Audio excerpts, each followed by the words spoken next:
कॉन्फरन्समध्ये स्वागत आहे। आज आपल्यामध्ये मुरलीधर मोहोळजी जे पुण्याचे आमदार महापौर राहिले, त्यानंतर सध्या ते केंद्र सरकारमध्ये नागरी विमान उड्डाण आणि सहकार राज्यमंत्री म्हणून त्यांच्याकडे जबाबदारी आहे। आज व्यासपीठावर त्यांच्यासोबत आमदार निरंजन डावखरे जी उपस्थित आहेत, अध्यक्ष संजय वाघुले, प्रदेश सोशल मीडियाचे प्रमुख प्रकाश गाडे, जयेंद्र कोळी, किरण मणेरा, विलास साठे, शरद पुरोहित आणि अन्य पदाधिकारी उपस्थित आहेत। मी ठाणे शहराचे अध्यक्ष संजय वाघुलेजी यांना विनंती करतो की त्यांनी मुरलीधर मोहोळांचं स्वागत करावं।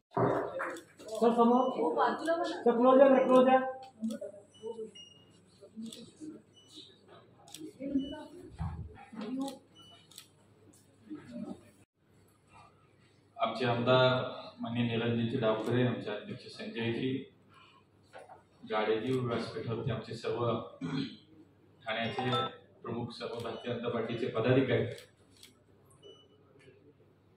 मागच्या 2 दिवसापूर्वी आमचे नेते आणि देशाचे सहकार आणि गृहमंत्री माननीय अमित भाई शहा यांनी महाराष्ट्रातल्या विधानसभेच्या पार्श्वभूमीवरती भारतीय जनता पार्टीचं संकल्पपत्र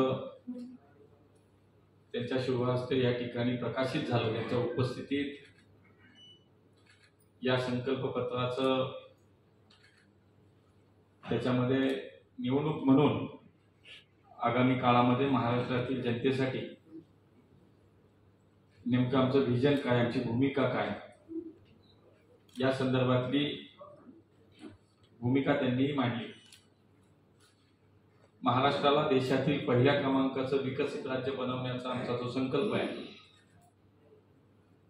त्या अनुषंगानं या संकल्पपत्रामध्ये अनेक गोष्टींचा अंतर्भाव करण्यात आला। प्रधानमंत्र्यांच्या विकासाच्या संकल्पपूर्तीसाठी या महाराष्ट्रातली जनता निश्चितच महायुती सोबत राहील असा विश्वास आम्हाला वाटतो। कारण केंद्रामध्ये 10 वर्षाचं म्हणजे मोदीजींचं सरकार 2014 ते 19 काळातील राज्यातलं युतीचं सरकार म्हणजे देवेंद्रजींच्या नेतृत्वाखालचं युतीचं सरकार, आणि आत्ताच्या 2.5 वर्ष या राज्यातलं माननीय एकनाथजी शिंदे साहेब, माननीय देवेंद्रजी, माननीय अजितदादा यांच्या नेतृत्वाखाली महायुती सरकार। एक वैशिष्ट्य या निमित्ताने मी आपल्याला सांगितलं की जे आम्ही जाहीर केलं निवडणुकीपूर्वी, जो आमचा जाहीरनामा आला, वचननामा आला, यावेळेस आम्ही त्याला संकल्पपत्र असं म्हटलं, तो 100% पूर्ण करण्याचा काय प्रामाणिक प्रयत्न आमचा राहिला। मग मागच्या 10 वर्षात केंद्र सरकार म्हणून माननीय मोदीजींच्या नेतृत्वाखाली आपण जर पाहिलं तर या देशाला जागतिक स्तरावरती एक महासत्ता म्हणून एक नवीन ओळख करून देण्याचा जो काही प्रयत्न मोदीजींनी केला तो आपण सगळ्यांनी पाहिला आहे, अनुभवला। जागतिक स्तरावरती 10व्या अर्थव्यवस्थेवरून 5व्या अर्थव्यवस्थेत आपल्या देशाचा क्रमांक या मागच्या 10 वर्षामध्ये आला। या देशाच्या प्रगतीमध्ये एका बाजूला आंतरराष्ट्रीय स्तरावरती अनेक काही घडामोडी घडल्या। त्यातली प्रमुख 2 उदाहरणं मी फक्त आपल्याला सांगेन की कोविडच्या काळामध्ये जगातील जवळपास 100 देशांना आपल्या देशानं लस पुरवली। एकेकाळी संरक्षण खात्याची आमची युद्ध सामग्री, यंत्रसामग्री आयात करणारी देशाची ओळख असणारा आमच्या देशाला आता आम्ही 90 देशांना ही युद्ध सामग्री आम्ही आता निर्यात करतो।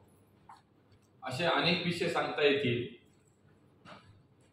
पूर्वीच्या काळी परदेशात कुठल्या ना कुठल्या निमित्ताने जेव्हा भारतीय जात होते, शिक्षण असेल, व्यापार असेल किंवा नोकरी असेल, आणि आता तिथे गेल्यानंतर जो सन्मान मिळतो, प्रत्येक भारतीयाचा तो अनुभव जर आपण ऐकला तो निश्चितच तो अभिमानास्पद आहे की मला असं वाटतं की जागतिक नकाशावरती आपल्या देशाची नव्यानं ओळख ही माननीय मोदीजींच्या नेतृत्वाने गेल्या 10 वर्षामध्ये करून दिली। आपल्या देशामध्ये ज्यावेळेला असा विचार मोदीजींनी तेव्हा आंतरराष्ट्रीय स्तरावरचा विचार करून दुसऱ्या बाजूला या देशातील सर्वसामान्य माणसाचा सुद्धा विचार केला गेला. संकल्पपूर्ती मी यासाठीच म्हणतो की जे जे शब्द दिले ते मागच्या 10 वर्षात पूर्ण होताना आपल्याला दिसते. या देशातील 50% पेक्षा अधिक लोकसंख्या अशी आहे की माननीय मोदीजींच्या नेतृत्वाखालच्या सरकारच्या कुठल्या ना कुठल्या योजनेचा लाभ या नागरिकांना झाला. जवळपास 10 लाख ते 12 लाख कोटी रुपये हे थेट या ठिकाणी आमच्या सर्वसामान्य माणसाच्या अकाउंटमध्ये जमा झाले. एकेकाळी राजीव गांधी असे म्हणायचे की केंद्रात काँग्रेसचं सरकार होतं, सर्वसामान्य माणसाच्या कल्याणासाठी एका योजनेत जर आम्ही 1 रुपया दिला तर त्या माणसापर्यंत 15 पैसे पोहोचायचे. हे आम्ही कोणी नाही म्हटलं, हे तेच सांगायचे. 85 पैसे मध्येच जायचे. पण हे मोदीजींचं सरकार आहे. जे जे सांगितलं, जे आश्वासन दिलं त्याची पूर्ती मागच्या 10 वर्षात होताना आपल्याला दिसली. आणि म्हणून अशा असंख्य योजना आपण पाहिल्या एका बाजूला. मग शेतकरी असेल, युवक असेल, कामगार असेल, महिला असेल, मी म्हणालो तसं 50% पेक्षा अधिक लोकसंख्येने कुठल्या ना कुठल्या योजनेचा लाभ घेतला. शेकडो वर्षाची प्रतीक्षा संपली आणि प्रभू रामाचं जगातील सर्वोत्तम मंदिर जे अयोध्येमध्ये अस्तित्वात आलं. प्रभू राम त्या ठिकाणी आले. जुलमी 370 कायदा रद्द करण्यात आला. 370 कलम रद्द करण्यात आले. आज आमच्या मुस्लिम महिलांना अत्यंत जाचक असलेलं ट्रिपल तलाक त्या ठिकाणी रद्द करण्यात आलं. म्हणजे मला सांगायचं की शेवटी एका बाजूला आंतरराष्ट्रीय स्तरावरती या देशाची प्रतिमा उंचवण्याचं काम होत होतं, तर दुसऱ्या बाजूला सर्वसामान्य माणसाचं जीवन समृद्ध करण्याचं काम सुद्धा होत होतं. आणि म्हणून 2047च्या विकसित भारताचा संकल्प मोदीजींनी जो केला त्याचा पाया या 10 वर्षात रचला गेला, उभा केला गेला. या महाराष्ट्रासाठी तर गेल्या 10 वर्षात जवळपास 10 लाख कोटी रुपयांची तरतूद विविध विकास कामांच्या योजनेच्या दृष्टीने या ठिकाणी या महाराष्ट्रामध्ये आहे. पुणे, मुंबई, नाशिक, ठाणे सारख्या मोठ्या महानगरातल्या मेट्रोच्या अनेक प्रकल्पांना गती देण्यात आली. काही ठिकाणी मेट्रो प्रकल्पाचा विस्तार करण्यात आला. रेल्वेचे अनेक नवीन मार्ग सुरू झाले. या राज्यात 12 नवीन वंदे भारत रेल्वे सेवा सुरू झाली. या राज्यात नवीन 12 वैद्यकीय महाविद्यालय सुरू झाली. अशी असंख्य कामं आपल्याला सांगता येतील की गेल्या 10 वर्षात या राज्याला माननीय मोदीजींच्या नेतृत्वाखाली केंद्र सरकारकडून मिळाली. मी म्हणालो तसं 5 वर्षामध्ये माननीय देवेंद्रजींच्या नेतृत्वाखाली असलेल्या युती सरकारच्या काळात असंख्य योजना या शेतकऱ्याच्या, कामगाराच्या, युवकांसाठीच्या, महिलांसाठी अनेक योजना आल्या. पण त्यानंतर 2.5 वर्ष जनाधार डावलून, जनाधाराचा अपमान करून या राज्यात एक सरकार आलं आणि त्यांनी त्या 5 वर्षाच्या योजना बंद करण्याचं काम सुरू केलं. त्यामुळे घरी बसून फक्त योजना बंद करणारं सरकार असं 2.5 वर्ष त्याच्या सरकारची एक प्रतिमा जनसामान्यामध्ये निर्माण झाली. पण जनतेला जे हवं ते पुन्हा घडलं आणि या राज्यामध्ये महायुतीची सत्ता आली. गेल्या 2.5 वर्षामध्ये माननीय मोदीजींनी जे केलं त्याच धर्तीवरती, त्याच संदर्भात, त्याचाच आदर्श डोळ्यासमोर ठेवून या राज्यातील सरकारनं सुद्धा मागच्या 2.5 वर्षामध्ये अनेक मोठी कामं विकासाची या ठिकाणी केली. त्याच्यामध्ये प्रमुख आपण जर पाहिलं तर समृद्धी महामार्गासारखं एक उदाहरण आपल्यासमोर आहे. कोस्टल रोड झाला, अटल सेतू सारखे प्रकल्प पूर्ण झाले. मुंबई, ठाणे सारख्या मोठ्या मोठ्या मेट्रो प्रकल्पाला चालना मिळाली. पुण्यासारख्या शहराला मेट्रो प्रकल्प जवळपास 40 किलोमीटरचा मेट्रो प्रकल्प 32 किलोमीटर पूर्ण झाला. पुढच्या जवळजवळ 30 किलोमीटरचं काम पूर्णत्वाकडे आहे. मला असं वाटतं की हे एका बाजूला करत असताना पुन्हा एकदा या राज्यातील शेतकऱ्यांचा विचार केला गेला, या राज्यातील आमच्या महिला भगिनींचा विचार केला गेला. केंद्र सरकारची जी योजना आहे की किसान समृद्धी सन्मान योजना, किसान सन्मान निधीच्या माध्यमातून 6,000 केंद्र सरकार देत होतं. आमच्या सरकारने त्याला 6,000ची जोड दिली आणि आता तर या संकल्प पत्रामध्ये असं म्हटलंय की अधिक 3,000 रुपये याच्यामध्ये टाकले जातील आणि म्हणून वर्षाला 15,000 रुपये आमच्या शेतकऱ्यांना आता इथून पुढच्या काळामध्ये मिळतील. लाडकी बहीण योजनेच्या माध्यमातून आपण पाहिलं, आज या ठिकाणी सुरुवातीच्या काळामध्ये ही योजना जेव्हा जाहीर झाली तेव्हा विरोधक असे म्हणायला लागले, काँग्रेस असेल त्यांचे सर्व सरकारी सगळे म्हणायला लागले की ही फसवी योजना आहे, ही बंद होणार आहे, हे फसवण्याचं काम आहे, एवढे पैसे राज्य सरकारकडे नाहीच आहेत, ती योजना कुठून आणतात. पण आमच्या ह्या तिन्ही नेत्यांच्या नेतृत्वाखाली या राज्य सरकारने योजना यशस्वी केली. एकही महिना असा नाही की त्या ठिकाणी आमच्या महिला भगिनींना पैसे मिळाले नाहीत. त्याच्या मागचा हेतूच हा होता, या राज्यातील आमच्या महिला भगिनींना आत्मनिर्भर करणं, स्वावलंबी करणं. आणि म्हणून त्याच्यामध्ये ही योजना सुरू झाली. आणि बघा हे खोटं कसं बोलतात. आता काँग्रेसच्या जाहीरनाम्यामध्ये ठिकठिकाणी आपल्याला बॅनर्स दिसतात, बोर्ड दिसतात, पत्रक दिसतात आणि त्याच्यामध्ये असं लिहिलं, महिलांना आम्ही दर महिन्याला 3,000 रुपये देऊ. अरे आम्ही 1,500 रुपये देताना तुम्ही असे म्हणत होतात की पैसे नाही. मग आता तुम्ही ही खोटे आश्वासन देताय का? म्हणून मला असं वाटतं की शेवटी खोटं काय ते टिकत नसतं. आणि आता आमच्या महायुती सरकारने सुद्धा आमच्या पक्षाच्या या सगळ्या संकल्पपत्रामध्ये आम्ही तो एक उल्लेख या ठिकाणी आपल्याला आवर्जून सांगेल की आता हे 1,500च्या ऐवजी 2,100 रुपये दर महिन्याला आमच्या पुढच्या सत्ता आल्यानंतर, महायुतीचं सरकार आल्यानंतर मिळेल. आणि वर्षाला आमच्या भगिनींना जवळपास 25,000 रुपये आता इथून पुढच्या काळामध्ये मिळतील. आणि म्हणून मला असं वाटतं की अशा अनेक योजनांच्या माध्यमातून या ठिकाणी उल्लेख केला की आमच्या मुलींना उच्च शिक्षण मोफत झालं, आमच्या महिला भगिनींना एसटीच्या प्रवासात 50% सवलत मिळायला लागली, ज्येष्ठ नागरिकांचा एसटी प्रवास मोफत सुरू झाला, वर्षाला 3 सिलेंडर आमच्या महिला भगिनींना मोफत मिळायला सुरू झाले. आणि म्हणून एका बाजूला या देशातील एकमेव राज्य आहे की जिथे 52% विदेशी गुंतवणूक आली एकट्या महाराष्ट्रामध्ये. म्हणजे आपण तो विचार पहा काय आमच्या या नेत्यांचा दूरदृष्टीपणा की अख्ख्या देशातले सगळे राज्य मिळते, एकट्या महाराष्ट्रात 52% विदेशी गुंतवणूक येते. हा एका बाजूला या महाराष्ट्राच्या विकासाचा मला असं वाटतं वेग आहे. आणि दुसऱ्या बाजूला पुन्हा एकदा आमच्या सर्वसामान्य माणसाचा विचार सुद्धा केला गेला. आणि म्हणून या राज्यातली जनता निश्चितपणे जे काम झाले 10 वर्ष, मागचे 5 वर्ष आणि आत्ताचे 2.5 वर्ष, शेवटी महाराष्ट्रातली जनता ही शून्य आहे. ती विकासाला मत देते, ती भविष्याला मत देते. या राज्याचं भविष्य नक्की कोणाच्या हातात सुरक्षित आहे हे निश्चितपणे जाणते. आणि म्हणून आम्हाला विश्वास वाटतो की 100% पुढच्या काळामध्ये येणाऱ्या निवडणुकीमध्ये पुन्हा एकदा महाराष्ट्रातली जनता महायुती सरकार सोबत राहील.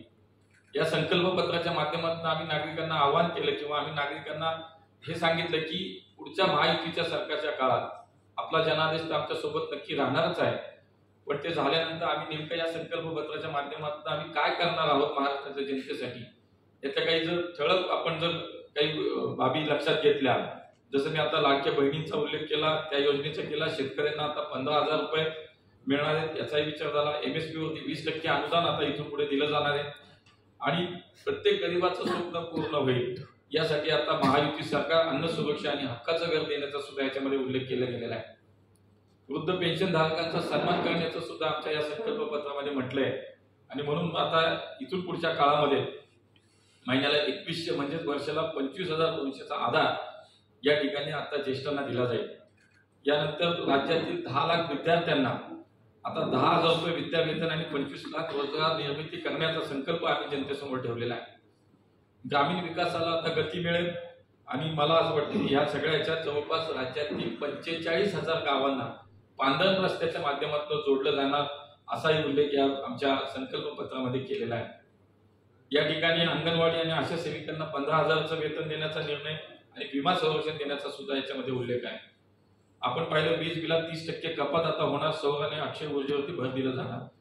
या वीज बिलाच्या कपातीवर एक मुद्दा या ठिकाणी मला आठवतो की या राज्यातील जवळपास 55 लाख शेतकऱ्यांना फायदा झाला. अशा पद्धतीनं आमच्या राज्यातील शेतकऱ्यांच्या वीज बिलामध्ये माफी दिली गेली. हा एक मोठा महायुती सरकारचा निर्णय झाला. मी त्याचं एक फक्त उदाहरण या ठिकाणी देईल की रमेश फोडबरे म्हणून या ठिकाणी नागपूरच्या एका ग्रामीण भागाच्या शेतकऱ्याचं हे बिल आपल्याला दिसेल.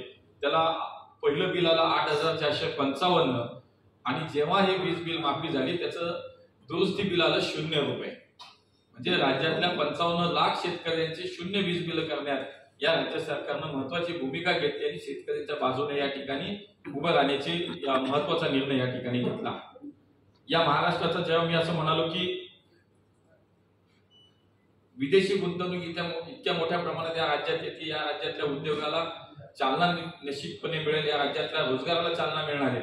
आणि याचबरोबर महाराष्ट्राची $1 ट्रिलियन अर्थव्यवस्था बनवण्याचं स्वप्न निश्चितपणे पूर्ण करण्याचा हा संकल्प या निमित्तानं आमच्या महायुतीच्या सरकारनं केलेला आहे. सरकार स्थापन झाल्यानंतर 100 दिवसाच्या आतमध्ये व्हिजन महाराष्ट्र 2028 चा नियोजन आम्ही केलेलं आहे की पुढच्या काळातलं महाराष्ट्राचं विजन 2028 पर्यंत आमचं काय असेल यासाठीचं पुढच्या 100 दिवसाच्या आत त्याच्यामध्ये हे नियोजन आमचं आहे. हा संकल्पपत्र केवळ संकल्पपत्र सादर नाही करायचं. आता हे संकल्पपत्र सुद्धा तुम्हाला सांगतो की तयार करत असताना राज्यातून वेगवेगळ्या भागातनं जनतेची मतं मागवण्यात आली. जवळपास राज्यातल्या 877 गावांमधनं मग ईमेल असेल, सोशल समाज माध्यम असतील, पत्र असतील, या सगळ्या माध्यमातून जवळपास 8,935 सूचना या ठिकाणी आम्हाला प्राप्त झाल्या आणि त्यातून आम्ही नागरिकांना नेमकं काय हवं याचा विचार त्याच्यामध्ये केला गेला आणि हे संकल्पपत्र आम्ही या ठिकाणी तयार केलं. संकल्पपत्रातल्या प्रत्येक मुद्द्याची अंमलबजावणी करण्यासाठी आमची या ठिकाणी समिती नेमली जाणार आहे. ती पुढच्या काळामध्ये 5 वर्ष या समिती या संकल्पपत्रातील सर्व मुद्दे जे आहेत, जे आम्ही संकल्प केले, जी कामं जी म्हणतोय ती पूर्ण करण्यासाठी, त्याची अंमलबजावणी करण्यासाठी ही समिती काम करेल. हे करत असतानाच मेक इन महाराष्ट्रच्या माध्यमातून राज्याला फिनटेक आणि एआयची राजधानी म्हणून नागपूर, पुणे, नाशिक सारखी शहरं आता एरोस्पेस हब म्हणून आपण या ठिकाणी त्याच्यामध्ये जाहीर केली आहे. हे सगळं पाहत असताना जवळपास 2027 पर्यंत 50 लाख महिलांना लखपती दीदी बनवण्याचा साधारणतः 500 बचत गटांसाठी 1,000 कोटींचा फिरता निधी सुद्धा उपलब्ध केला जाणार आहे. राज्यातील आमच्या गरीब कुटुंबांना किंवा कमी उत्पन्नधारक असलेल्या कुटुंबांना अक्षय योजनेच्या द्वारे आम्ही आज या ठिकाणी मोफत अन्नधान्य देण्याचा सुद्धा विचार या ठिकाणी केलेला आहे. आज प्रत्येक जिल्ह्यात आपल्याला माहिती आहे की छत्रपती शिवाजी महाराजांच्या नावानं एक आकांक्षा केंद्र स्थापन करून जवळपास 10 लाख उद्योजक या ठिकाणी घडवण्याचाही संकल्प आम्ही केलेला आहे. SC, ST, OBC समाजातून उद्योजक घडवण्यासाठी 15 लाख रुपयापर्यंत बिनव्याजी कर्ज देण्याचा सुद्धा या संकल्पपत्रामध्ये आम्ही समावेश केलेला आहे. खरं तर एका बाजूला विकास करत असताना दुसऱ्या बाजूला या गौरवशाली महाराष्ट्राची आमची परंपरा आहे, संस्कृती आहे, आमच्या अनेक महापुरुषांची या ठिकाणी मोठं योगदान, हे अशी सगळी कामं एका बाजूला विकास करायचा पण दुसऱ्या बाजूला आमची संस्कृती कुठे हरवली जाणार नाही. आमचा मोठा सामाजिक आणि एक ऐतिहासिक वारसा या राज्याला लाभलेला आहे. तो जतन करणं, तो समृद्ध करण्यासाठी म्हणून सुद्धा अनेक योजनेचा विचार या ठिकाणी केला गेलेला आहे. जसं मी मगाशी सांगितलं तसं या राज्यातील अनेक विषय, मग आमच्या तुळजाभवानी मंदिर असेल, कोल्हापूरची महालक्ष्मी अंबाबाईचा मंदिराचा पुनर्विकास असेल, पंढरपूर, आळंदी, देहू, पैठण सारख्या स्थळांचा समावेश असलेली आमची विठ्ठल सांस्कृतिक सर्किट या ठिकाणी उभा करण्याचा विचार असेल, अशा अनेक योजना. शिवनेरी आमच्या छत्रपती शिवाजी महाराजांचे जन्मस्थान आहे, त्या ठिकाणी शिवाजी महाराजांच्या जीवनावरती एक संग्रहालय उभं करण्याचा विचार या ठिकाणी केलाय.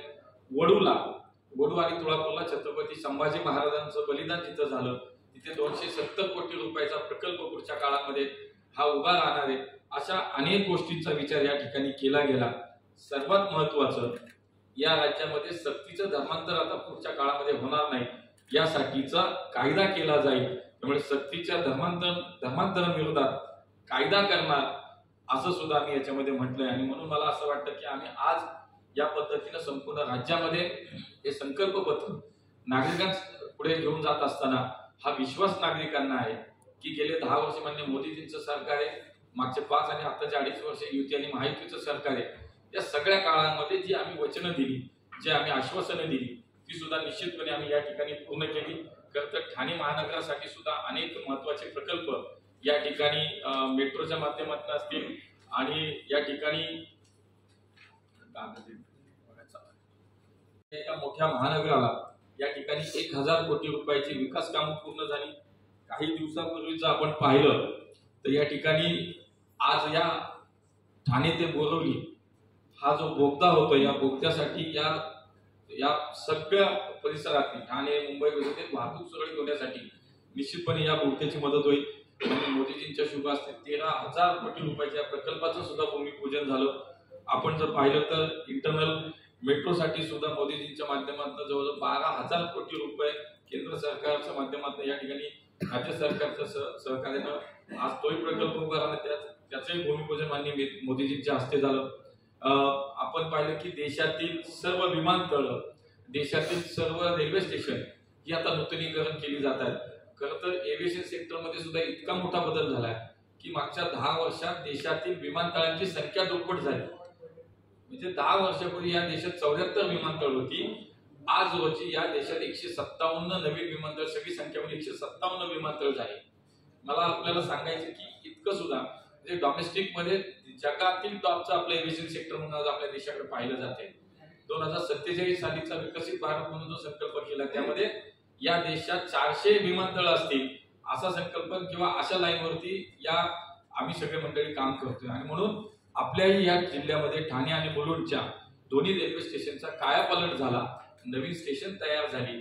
याबरोबरच या ठिकाणी मला असं वाटतं की आज या जिल्ह्यामध्ये एकूण अनेक कामं चालू आहेत. जवळपास 1.5 लाख कोटी रुपयाची कामं या जिल्ह्यातल्या विकासाची वेगवेगळ्या माध्यमातून या आपल्या जिल्ह्यामध्ये सुरू आहेत. आणि त्यामुळे पुन्हा एकदा मी हेच सांगेन की या राज्यातली जनता ही शेवटी विकासाला मत देते. एक विश्वास जो संपादन करावा लागतो की आम्ही ज्यांना निवडून देतो ते नेमकं आमच्यासाठी काय करतायत, तर नेमकं मला असं वाटतं विश्वासन संपादन प्राप्त करण्यात आम्ही यशस्वी झालोय. प्रामाणिकपणे आम्ही सगळ्यांनी काम केलं आणि मोदीजींच्या नेतृत्वाखाली या देशात खूप काम झालं. महाराष्ट्राचा मी आता अनेक कामांचा उल्लेख केला, खूप आहेत विषयावर मी ते आपल्याला सांगू शकतो, म्हणजे इतका वेळ पुरणार नाही. आणि म्हणून मला हा विश्वास आहे की पुन्हा एकदा या महाराष्ट्रातली जनता ही कामाला महाराष्ट्राच्या भविष्याला मत देईल, म्हणजेच महायुतीला मत देईल आणि या राज्यात पुन्हा एकदा महायुतीचं सरकार निश्चितपणे येईल असा विश्वास मला या ठिकाणी वाटतो. धन्यवाद. ये कंपल्शन कहीं भी नहीं रहेगा. धर्मांतरण करने के लिए यहाँ पे जो सख्ती हो जाती है, कंपल्शन हो जाता है, उसके लिए हम एक नया कायदा लाने वाले हैं. तो उसके तहत यहाँ पे महाराष्ट्र में अभी सख्ती का कोई भी धर्मांतरण नहीं होगा. मुझे लगता है कि उनके नेता जो बोल रहे मुझे लगता है कि उन्होंने सुना नहीं होगा. राहुल गांधी जी ने 2 बार ऐसा कहा है, विदेश में कहा है, परसों महाराष्ट्र में भी आए थे कि आरक्षण की जरूरत नहीं है. उनके प्रदेश के अध्यक्ष नाना पटोले जी उन्होंने इसका समर्थन भी किया है. तो मुझे लगता है कि एक तरफ इस आरक्षण के विषय पे राजनीति करना और दूसरी तरफ ये ऐसी बातें करना, तो उनके पास बाकी कोई मुद्दा ही नहीं है, विषय नहीं है, विचार नहीं है. तो मुझे लगता है कि ये चुनाव के पहले ये माहौल खराब करने के लिए कुछ ऐसे वक्तव्य कर रहे हैं. लेकिन ठीक है, उनका काम वो करेंगे. हाँ, तो मुझे लगता है जहां पे हमारे आमदार साहब भी बता रहे कि हमारे एमएलए साहब यही बोल रहे कि विधायक जी कि जहां उनकी सत्ता है पहले वहां तो करिए, वो तो नहीं कर रहे. यहाँ पे क्यों माहौल खराब करे भाई? आपका समर्थन आखिर किसके लिए ये पहले आप स्पष्ट करिए. सर लाडली इन्हीं के लोगों ने, जो राज्य में इनके लोग हैं, इन्होंने तो इस पे टीका की, टिप्पणी की, ये बोगस है, ये नकली है, ये नहीं चल सकती. तो कांग्रेस के ही लोगों में अलग अलग बातें हो रही. तेलंगाना में तो बंद हो गई उनकी योजना. तो क्या ये करेंगे महाराष्ट्र में? लेकिन महाराष्ट्र की जनता ये जानती है की सच में कोण काम करने वाला आहे, किस पे विश्वास करेल.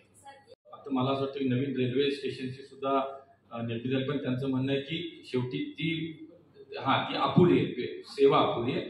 तर पुढच्या काळामध्ये मी तुम्हाला आता एक सांगेल की याच्यामध्ये आता एक पुणे आणि मुंबई हा विषय थोडा वेगळा आहे. पुणे मुंबईसाठी सुद्धा अधिकच्या 2 3rd आणि 4th लाईनचा प्रस्ताव आम्ही आता दिलाय. ती सुद्धा होईल आणि त्या शहराच्या अंतर्गत जे काही लोकलच्या सेवा असतील त्या सुद्धा पुढच्या काळात वाढवण्यासाठी निश्चितपणे आम्ही प्रयत्न. मुझे लगता है कि 370 कलम का तो जो हटा दिया है, फिर एक बार जो राज्य में उनके सरकार आई उन्होंने एक ऐलान भी किया है. लेकिन अमित जी हो या मोदी जी हो, उन्होंने स्पष्ट कहा है कि हम होने नहीं देंगे, क्योंकि ये संविधान का नाम लेते हैं, संविधान का किताब लेके बातें करते हैं, तो उनको संविधान का मुझे लगता है कि असली मतलब उन्हें मालूम नहीं कि संविधान में ये लिखा है कि आखिर में एक देश है, एक निशान है, एक संविधान है. तो संविधान इनके लिए मायने नहीं रखता है, इसका मतलब है. क्योंकि वहां पे तो अब तक क्या चल रहा था, अलग निशान, अलग विधान और अलग प्रधान. तो ये देश की अखंडता के लिए और संविधान के लिए तो बिल्कुल गलत है. तो मुझे लगता है कि कौन बच्चा है क्या है ये सब पूरी जनता देश जानता है. तो मुझे नहीं लगता कि इस पे कोई फर्क पड़ेगा. सब लोकतंत्र है, इस देश में लोकतंत्र चलती है, तो किसको कहीं भी जाने का आने का तो उसको अधिकार है. अभी तो देखो कौन विरोधक बोल रहा है मुझे मालूम नहीं. अभी देखो ना उनके पार्टी में कितने लोग जा रहे हैं, तो हम क्या कहें. तो ऐसे चलता है, आखिर इलेक्शन के बाद भी, इलेक्शन के पहले भी ऐसा चलता रहेगा. मुझे लगता है कि हर किसी का अधिकार है. सर एक आखिरी सवाल. 8 होणार असतील कदाचित. आमच्याकडे काही फरक पडत नाही. आम्ही महायुती म्हणून विचाराने एकत्र आलोय, विकासाचा दृष्टिकोन डोळ्यासमोर ठेवून एकत्र आलोय. मोदींच्या नेतृत्वाखाली सगळ्यांनी ठरवलं एकत्र काम करायचं आहे आणि त्यामुळे महायुतीचं सरकार आता आहे आणि हेच जनतेकडे आम्ही घेऊन चाललोय की हा विचार घेऊन चाललोय, हा विश्वास घेऊन चाललोय आणि पुन्हा महायुतीचं सरकार आहे. आमच्यात काय फरक पडत नाही. तिकडे 4 जे 8 होणार असतील किंवा अजून काय वाढणार असतील ते त्यांनाच माहिती.